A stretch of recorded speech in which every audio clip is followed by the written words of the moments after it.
चाहते हैं कि शंख बजे दीवालों में, अजा लगे मस्जिद में, और यही भावना आजा मेरे भारत वालों में। यहाँ वो लोग आए हुए हैं कि सच बयां करना है, लब खोलेगा कौन? आज हम नहीं बोले तो कल बोलेगा कौन?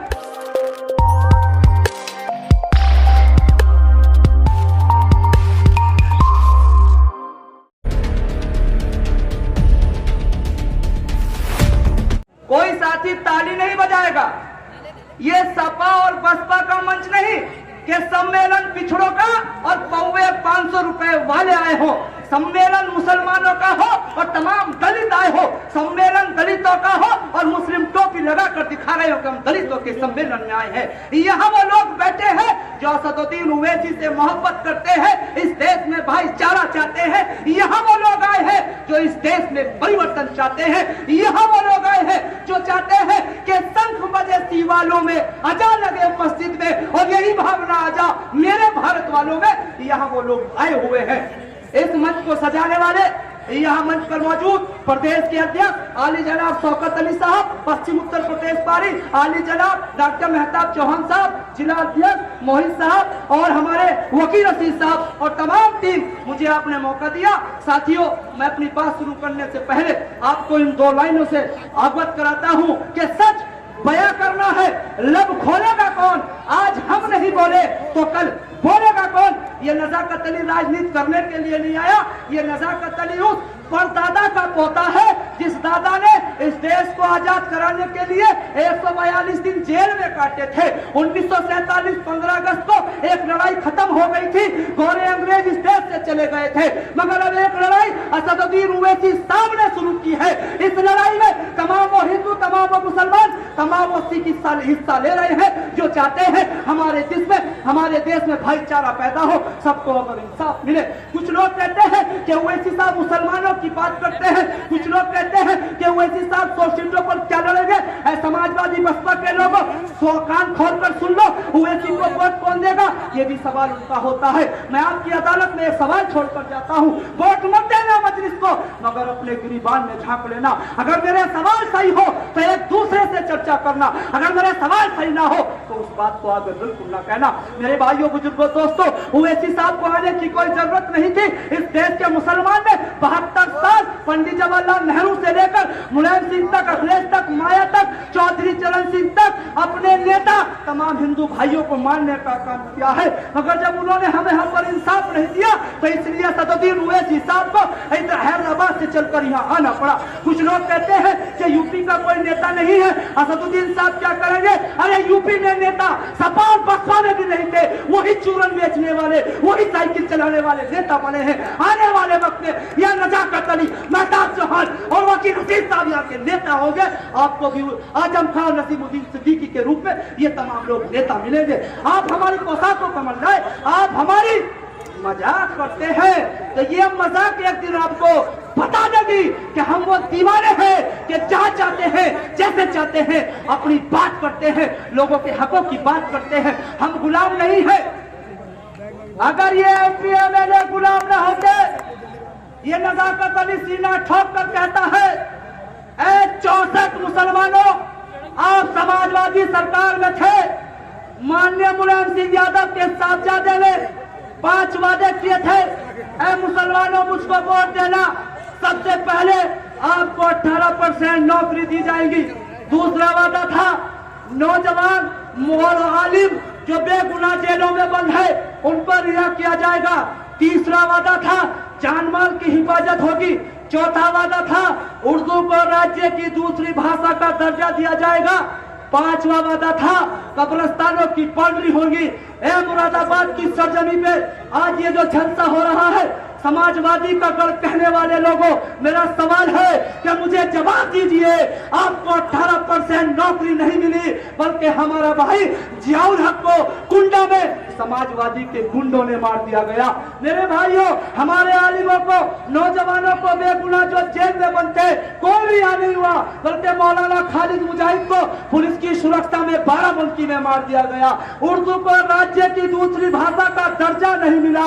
मेरे भाइयों, बुजुर्गों, दोस्तों, जान माल की हिफाजत नहीं हुई। 18 दंगे हुए। सबसे बड़ा दंगा मुजफ्फरनगर का, डासना, मसूरी, इलाहाबाद, कोसीकली, आजमगढ़ के होते हैं। मेरे भाइयों, जिंदों के लिए 4 काम थे।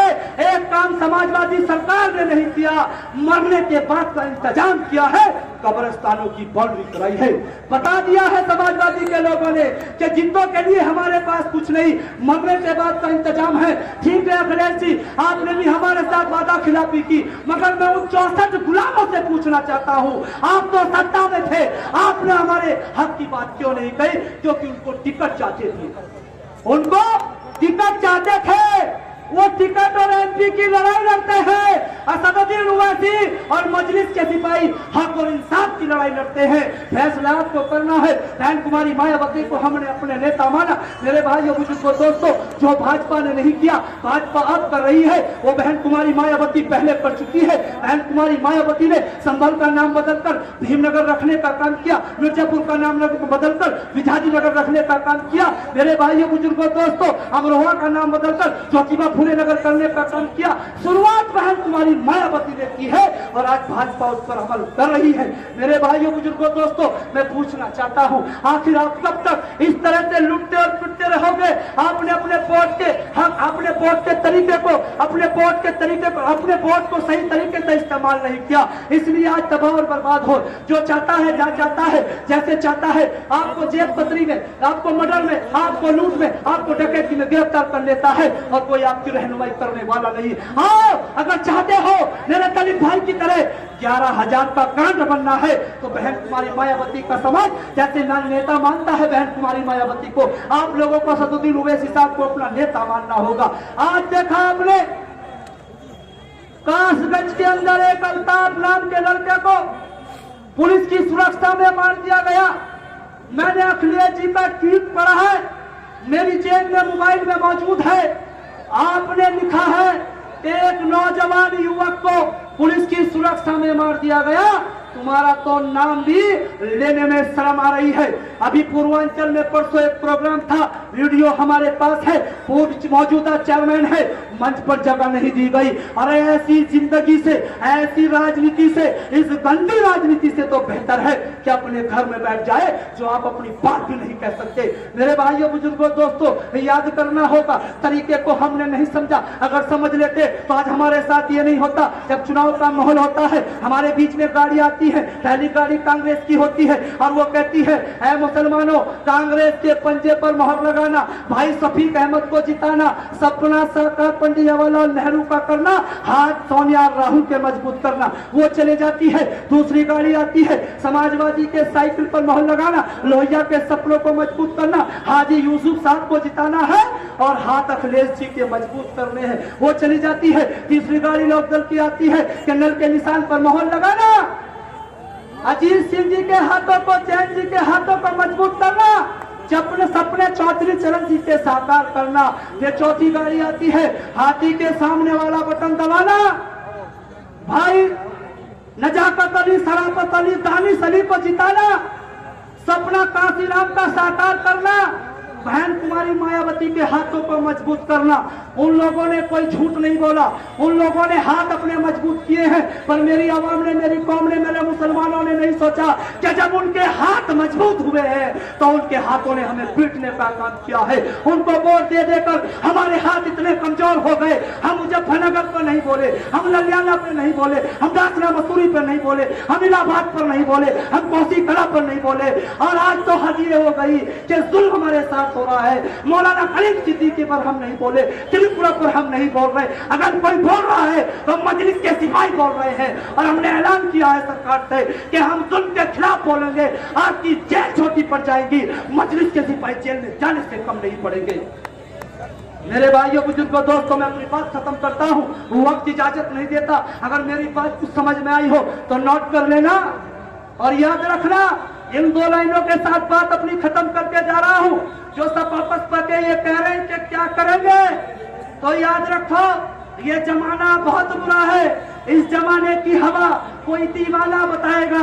ये जमाना बहुत बुरा है। इस जमाने की हवा कोई दीवाना बताएगा। और ना जाओ मजलिस वालों के लिबास पर, हम क्या चीज है ये आने वाला 22 बताएगा। ये आने वाला 22 बताएगा।